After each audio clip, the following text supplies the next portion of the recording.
tá?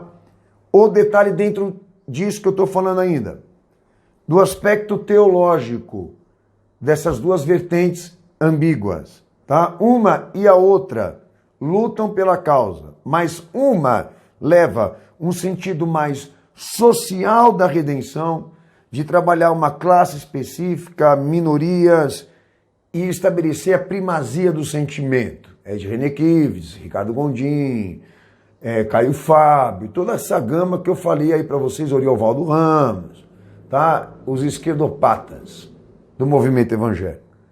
Eles foram destinados para essa função, gerar esse bloco de debate teológico e distração social, distrair a atenção de todo mundo, tá? Já por um outro lado, surge também no protestantismo e no movimento evangélico, tá? Uma outra classe de teólogos e lideranças com um sentido mais de visão econômica liberal, que trouxeram lá ou incorporaram o cristianismo protestante dos americanos, de uma redenção econômica, de uma redenção materialista, tá? Mas num sentido mais patriota, num sentido mais de elite cristã, de acúmulo de patrimônio para comprovação de bênção de Deus, essa coisa que Silas Malafaia e todos aqueles que seguem também aquele curso de apelos de dízimo e oferta exagerados, etc, etc. Mas em compensação, aí é que está a questão. Existem traços de teologia diferente entre esses dois blocos, mas em compensação, politicamente, tá? E teologicamente, como sistema ministerial, todos eles cumprem essa ciência, o do Pacto de Lausanne, tanto que virou a Agenda 2030. O novo paradigma, a inversão teológica bíblica, o relativismo dogmático, a escatologia do novo mundo, porque a maioria nem prega a vinda de Jesus, a aproximação da ciência com a fé, tá? Se vocês não sabem, é um estilo da sinarquia, a sinarquia que é a ápice, né, da elite global, daqueles que são vistos pela elite global como os mais inteligentes da ordem, que dentro dos ramos da atividade da sociedade, e principalmente na religião, eles determinam trabalhar pela aproximação da fé e da ciência, a união entre as duas coisas, tá? Que é vivida também por eles nos modos de uma aristocracia, de uma democracia, de um capitalismo liberal. Esse capitalismo liberal que, quando eu falo de ambiguidade, para vocês terem uma noção, até falei isso no DVD Era Digital, o capitalismo liberal que fica provado historicamente que financiou Hitler. Hitler, que ele era, segundo a opinião política, um nazista, né, com traços comunistas, mas que foi todo ele financiado, tudo que ele fez foi financiado pela elite global. Tá? Então, como vocês podem perceber, querem que realmente todo mundo fique pensando que existe uma direita e uma esquerda, mas na verdade todos são iguais. Tá? E todos trabalham a pauta. Abrir as portas para a nova ordem mundial, como a igreja agora, na verdade, está sendo usada com o mesmo propósito, né? De alavancar, acelerar a ordem mundial para todos nós. Até aqui foi o que eu venho dizendo em todos os vídeos. Quem quiser se aproximar mais desses fatos, dessas informações, trabalhar mais a perspectiva da esquerda evangélica política, assista os outros vídeos que eu estou gravando sobre isso. Agora eu entro no mérito de um núcleo de iniciativa e cooperação da Agenda de 2030 da ONU, representada pela direita política evangélica, que também vem cumprindo a proposta da inversão teológica e as novas sensibilizações que eu disse aqui a vocês que já estão nesses outros vídeos, tá? Cujo aspecto ministerial se define que o evangelho, exemplo de Silas Malafaia, que o evangelho é uma aristocracia cristã, no sentido de que, para você provar que você é um servo de Deus, você tem que ser prosperado financeiramente. Ele tem o conceito dessa criação de uma elite religiosa, né? Um povo próspero na terra e fecundo, até alguns viajam nesse aspecto, e valorizam tanto o aspecto da família, da procriação, aquela coisa meio de conceito realmente judaico, tá? O evangelho para eles é uma elite religiosa, que é lá onde está a redenção de Cristo, tá? Conceito de reino, que o reino de Cristo desceu aqui nesse mundo, formou um governo, está representado por uma pátria, ele tem um partido, tanto que é verdade que direta e reta, a direita como a esquerda, trabalham essas perspectivas de se alinharem politicamente a ideias ou ideologias, né, que dizem eles se assemelhar muito à pregação de Jesus. Até alguns correram até ao desespero de afirmar esse tipo de coisa. E já o conceito de missão, outro aspecto ministerial, definido por eles, pela direita, tá? O aspecto da missão, que para eles, cristianismo é sair para a rua e defender democracia, economia e visão social, no sentido de relação e harmonização, ok? Parece que é igual, mas mascaradamente não é, tá? Então, repetindo para vocês, evangelho para eles é uma elite religiosa, o reino é representado por governo, pátria e partido, o nacionalismo, né? Ou até alguns chegam até o ultranacionalismo, tá? Tanto que Silas Malafaia constantemente está aí trabalhando essa visão. E a visão da missão, que para eles tem que sair da igreja para a rua não para pregar a palavra, mas para representar o Estado civil de direito, né? Dos fiéis da igreja, o direito econômico dos fiéis da igreja, democracia, economia e visão social, tá?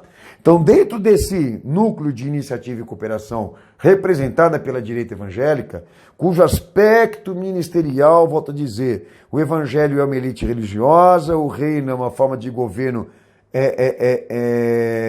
e uma teocracia, e a missão é a marcha pela democracia e economia e visão social, esse bloco de direita formou o que é chamado de uni-igrejas, tá? Uni-igrejas.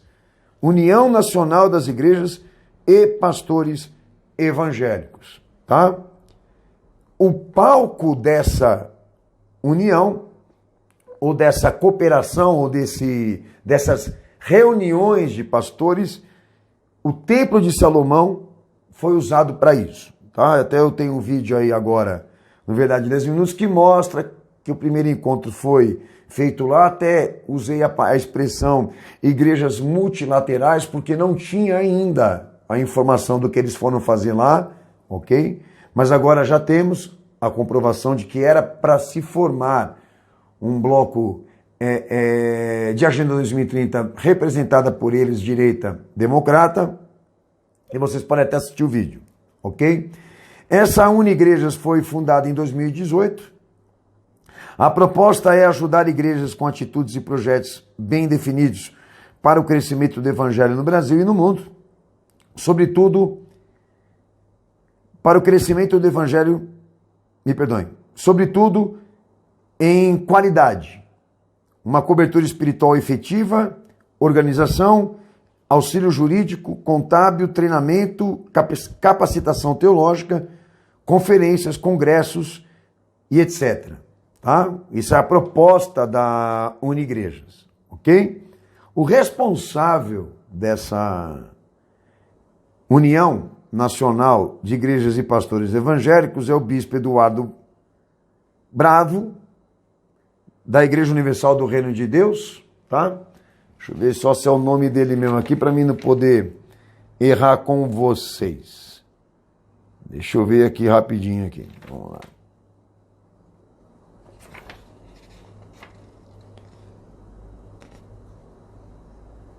Isso mesmo, Bispo Eduardo Bravo.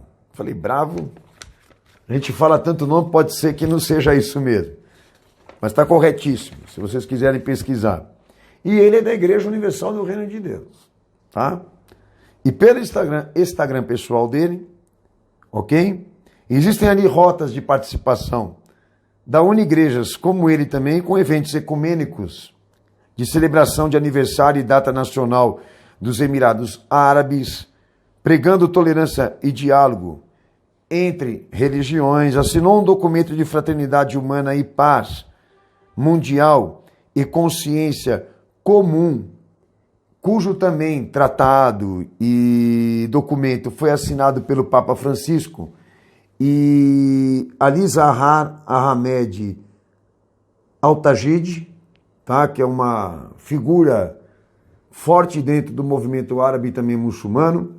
Essa declaração interreligiosa entre os presentes, a ONU também faz parte desse documento desde 2010. Olha a situação dessa instituição, que daqui a pouco eu vou falar quem são membros dela, tá? E congressos e eventos anuais, que se destacam dois aqui, que eu quero deixar registrado: Congresso Renovação e Santa Ceia da Unidade, ok? Então agora nós temos uma sigla, né, representando a agenda da ONU de 2030, cujo é formada de pastores e lideranças evangélicas, além de outros líderes religiosos, ok?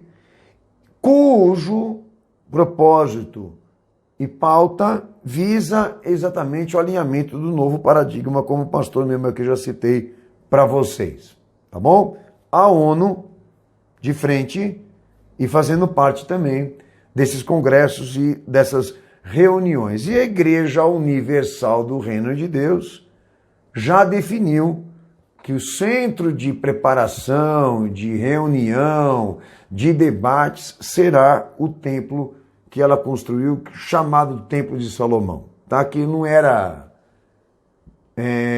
para nós nenhuma novidade, já era suspeito há muito tempo, tendo em vista que aquilo já era um quartel militar para o PT enquanto estava no governo, e agora esse cara está tirando para o outro lado aí, tentando fazer união política e fortalecer os interesses dele com a direita, ok? Bom, participantes dessa sigla, Unigrejas: Assembleia de Deus Vitória em Cristo, Silas Malafaia, que eu acho que não é novidade para vocês também, tá?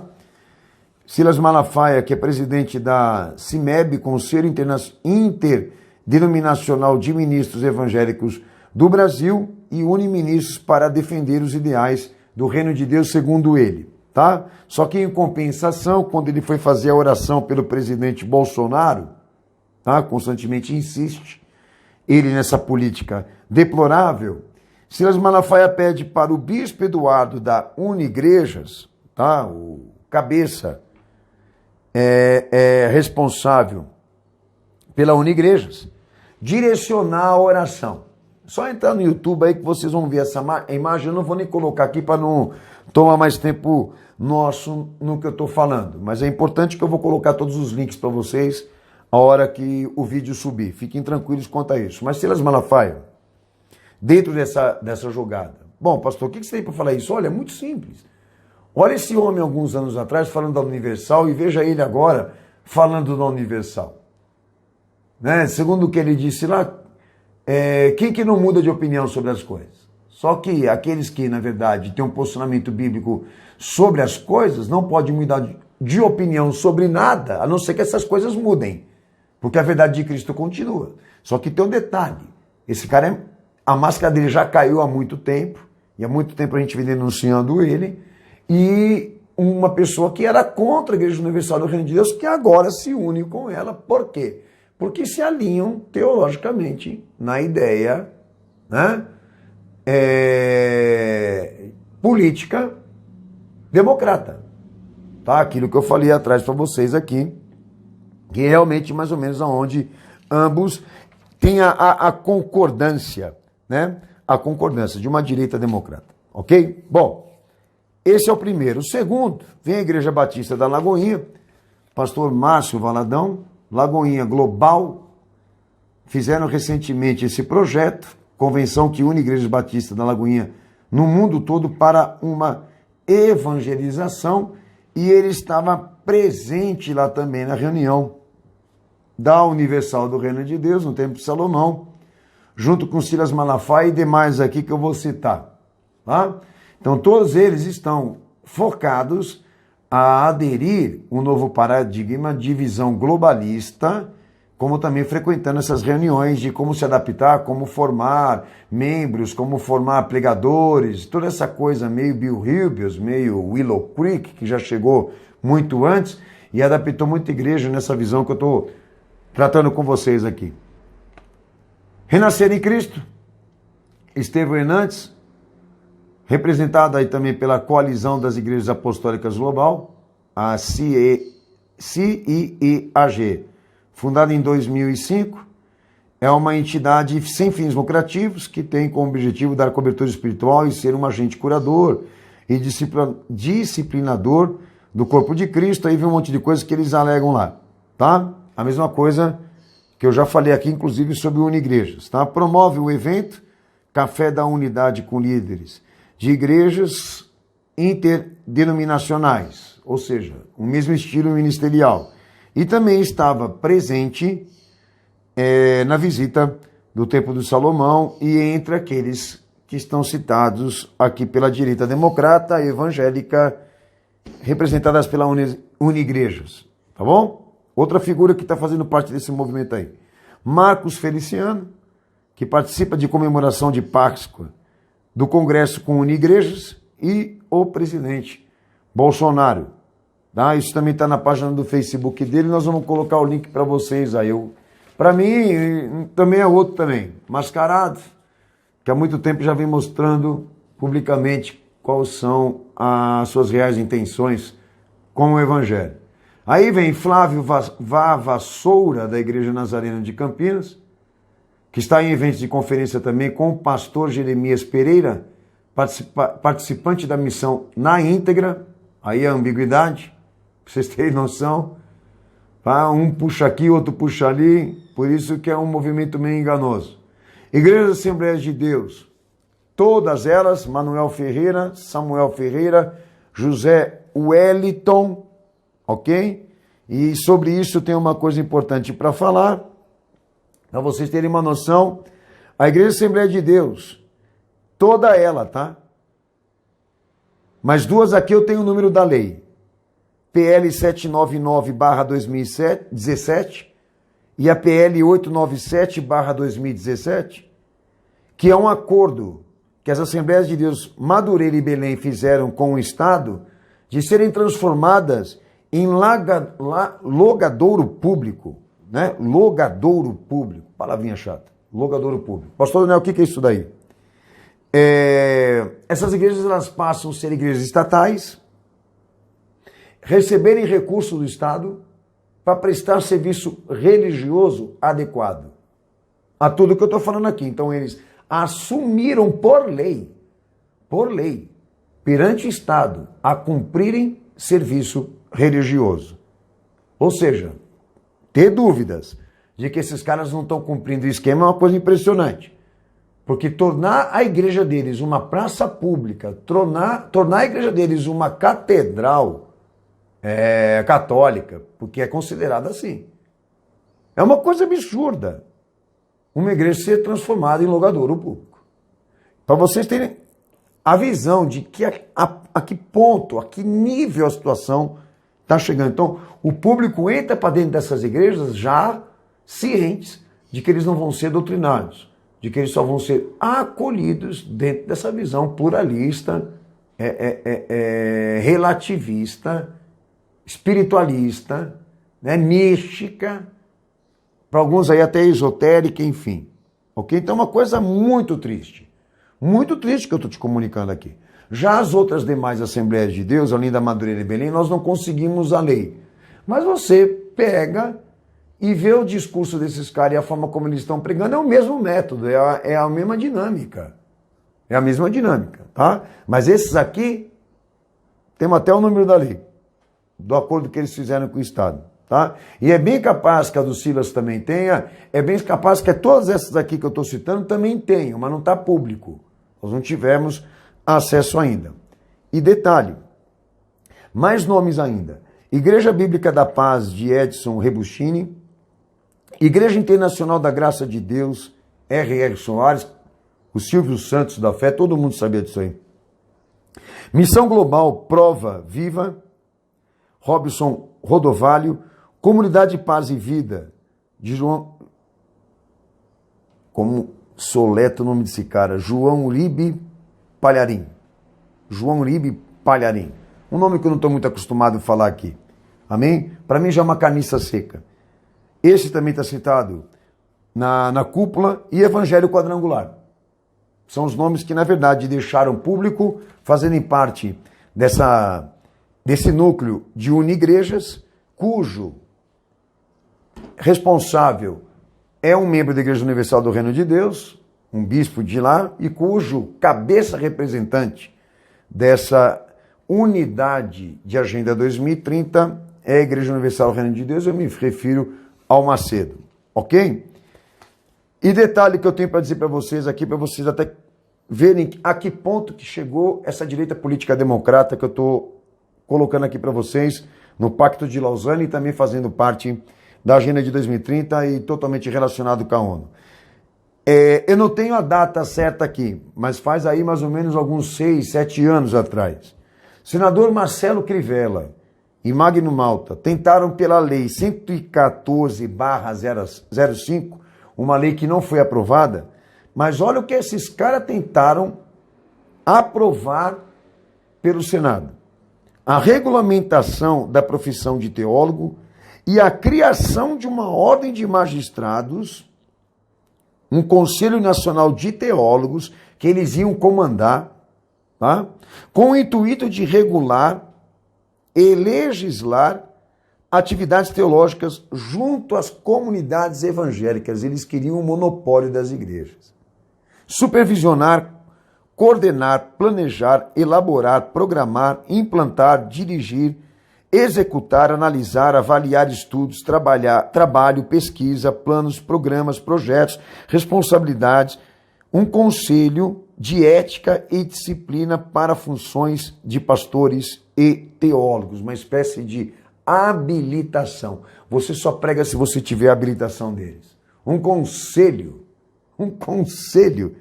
de ética e disciplina. O que esse Crivella e o Magno Malta têm para formar um conselho de ética e disciplina? Mas eles tentaram, acho que deve ser 2005, tentaram uma lei e criar um monopólio. O que o senhor está querendo dizer, pastor? Que a mesma coisa eles vão tentar com a Igreja Universal do Reino de Deus, com o Templo de Salomão e com essa sigla aqui, Unigreja. Vocês podem esperar, a mesma coisa esses caras vão tentar. Se eles não conseguiram essa lei lá atrás, quando o PT estava lá no poder, eles vão tentar pelo Bolsonaro. Tanto que é verdade que já estavam querendo colocar dentro do Supremo um representante deles, da direita democrata política evangélica, óbvio, né? Tem que ser da parte deles essa cúpula, tá? Para fortalecer essa vertente, que eu estou tratando ela com vocês aqui. Bom, o que eu tinha para falar era sobre isso. Agora, obviamente, isso que eu estou falando aqui é um pressuposto,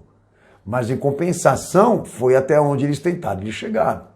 Talvez não conseguiram porque não tinham poder suficiente.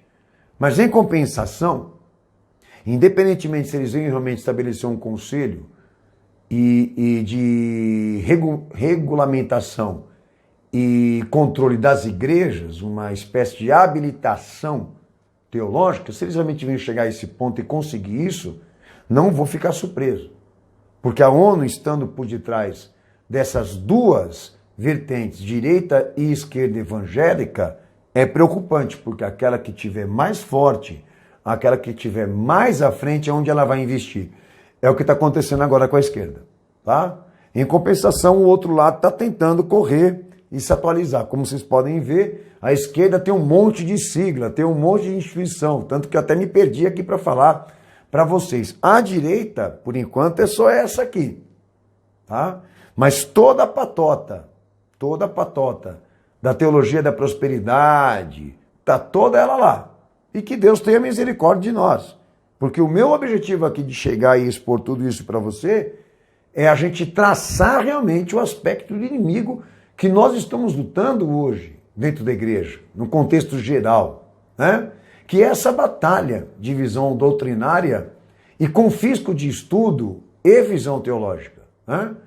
E a massificação da ignorância. Como que isso está uma coisa muito séria. E na medida em que se avançam os escândalos e essa corrupção, o povo mais avança também para a perca de interesses, de se aprofundar na palavra de Deus, de procurar realmente conhecer a verdade cristã. E é isso que tem doído muito no meu coração, tá? Nosso ministério, a nossa igreja que trabalha o ministério canônico, a gente percebe isso, o esvaziamento, né, desse interesse, de se comprometer com a palavra de Deus e deixar de olhar para o homem e se focar nisso, em ser pregador da palavra verdadeira. Infelizmente, nós estamos cumprindo os últimos sinais, a apostasia está aí e ela está sendo usada como trajetória da nova ordem mundial, está abrindo o caminho para isso e que você realmente possa ter o teu olhar aberto para entender tudo isso. E é onde entra você que escuta esse canal. Amém? Procurar saber de que lado você está. De que lado que eu tenho que ficar, pastor? Assume o seu ministério e se prontifica a isso como eu estou fazendo por você.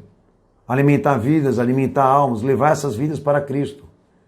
E tentar impedir, pelo menos, os impactos maiores dessa destruição, porque nós constantemente recebemos gente arrebentada disso, destruída, que vem para cá e é difícil restaurar esse pessoal, que é bode expiatório ou vítima de tudo isso que eu estou denunciando aqui. E que o Senhor Jesus realmente possa nos garantir essa liberdade de expressão, porque se essa agenda realmente chegou para as igrejas, o caminho vai se estreitar para todos nós, a comunicação na internet também, mas enquanto a gente tiver liberdade, a gente vai estar aqui sempre nos comunicando, nos falando e trocando informações e tentando se edificar como irmãos em Cristo, aonde a nossa unidade é a fé, não a política. Tá bom?